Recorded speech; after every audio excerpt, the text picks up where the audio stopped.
Bon les amis, je vous devais de vous montrer ma tronche, hein, voilà. Donc tout s'est bien passé, le capteur je l'ai changé nickel, c'est tout baigne. J'ai quand même une petite info à vous donner, parce que j'ai transpiré, hein.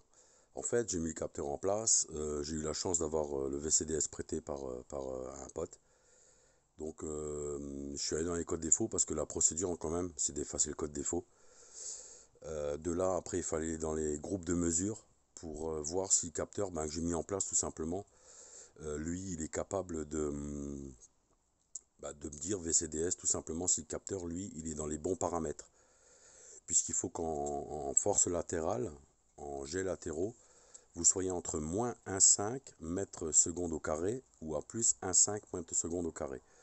Donc du coup en allant dans les groupes de mesure dans VCDS, on voit effectivement que le capteur il est nickel. Donc c'est tout bon parce qu'il est à 0,05, donc ça veut dire qu'il est au milieu des deux paramètres, donc ça veut dire que c'est nickel. Donc le capteur que j'ai acheté, bon retour de Pologne, là, s'il me valide le fait que j'ai le droit de parler d'eux et de ce capteur, je le ferai, avec plaisir. Mais, donc si on n'a pas VCDS, en fait, alors on ne pourra pas effacer le code défaut, il sera toujours présent dans la mémoire du calculateur, mais le capteur fonctionne. Ce qu'il ne faut pas oublier de faire, c'est de calibrer. Vous allez avoir le voyant ABS une fois que vous aurez changé le capteur, qui sera allumé. Et quand vous démarrez, en fait, en général, vous avez le voyant nouveau ESP qui clignote, quoi. Donc là, vous vous dites, merde, qu'est-ce qui se passe? Très simple. Vous allez sur un parking le soir, comme je viens de faire, là, il doit être 21h30. Vous allez sur un parking désert. Vous arrêtez la voiture, vous appuyez, mais vraiment comme si vous écrasiez le frein parce que vous devez piler net pour vous arrêter, parce qu'il y a une voiture à arrêter ou quoi que ce soit.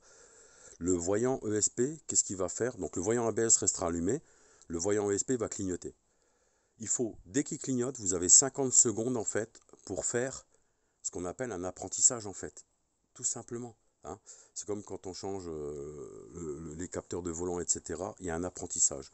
Donc vous avez 50 secondes quand il clignote, entre 15 et 30 km/h, donc le parking c'est pour ça qu'il faut qu'il soit dégagé, vous faites un grand cercle, le mieux c'est même de faire un 8. Voilà, vous avez 50 secondes pour faire ça, un 8.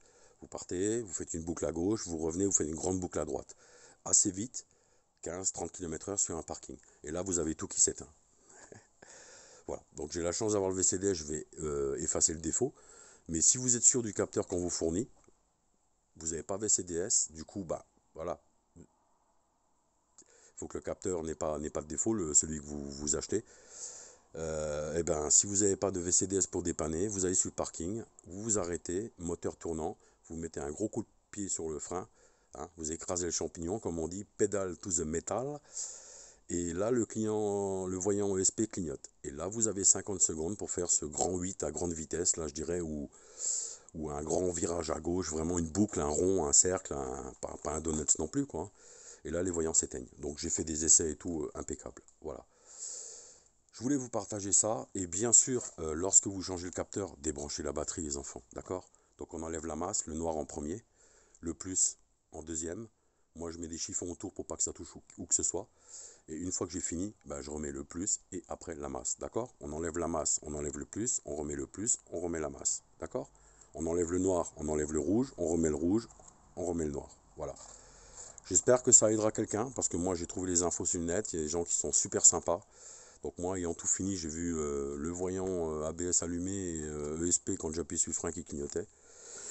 En fait, c'est tout simplement ça, hein. Il faut faire un calibrage, donc un apprentissage, et il faut que le capteur, en fait, il prenne une force à gauche, une force à droite, des jets, pour se calibrer et dire voilà, là ça c'est normal, c'est tout bon, on y va. Les amis, merci beaucoup, je le répète, vous vous êtes abonnés à ma chaîne, on est bientôt 800, franchement vous êtes géniaux. J'espère que je vous apporte des choses, des fois je filme des trucs qui ne vous intéressent pas. Mais j'espère que je reste dans votre liste de youtubeurs là, et puis si vous avez des golfs ou si vous avez d'autres choses, que je puisse vous faire marrer de temps en temps. Ciao.